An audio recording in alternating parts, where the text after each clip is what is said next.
উত্তপ্ত রাজপথ, মুহুর্মুহু স্লোগানে মুখর চারপাশ।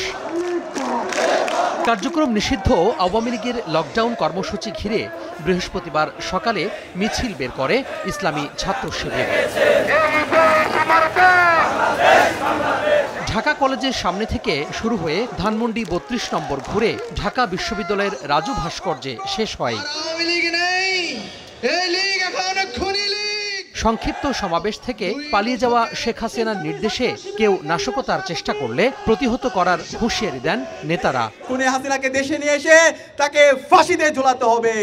একই সাথে আওয়ামী লীগের যত দোষর আছে তাদেরকে যেখানে পাওয়া যাবে তাদেরকে প্রতিরোধ করতে হবে। রাষ্ট্র সংস্কারের পথে যারা বাধা হবে তাদের বিরুদ্ধে আমাদের প্রতিরোধ চলবে। নিকট অতীত থেকে শিক্ষা গ্রহণ করার চেষ্টা করুন, অন্যথায় ইতিহাসের আস্থা করে আবার নিক্ষিপ্ত হবে। জুলাইয়ের রক্তকে যারা ধারণ করতে পারবে, জুলাই শহীদ পরিবারের আকাঙ্ক্ষাকে যারা ধারণ করতে পারবে, তাদের শুধুমাত্র এদেশে ক্ষমতায় টিকে থাকার ম্যান্ডেট থাকবে। এদিকে সকাল থেকেই ধানমন্ডি ৩২ নম্বরে অবস্থান কর্মসূচি পালন করেন জামাতের নেতাকর্মীরা। মানবতা বিরোধী অপরাধে অভিযুক্ত শেখ হাসিনা সহ জড়িতদের সর্বোচ্চ শাস্তির দাবি করেন তারা। এবার তারা অনলাইনে লকডাউন করছে। সুষ্ঠু বিচারের মধ্য দিয়ে বাংলাদেশে অফিসিয়ালি আওয়ামী লীগের কবর রচিত হয়ে যাবে।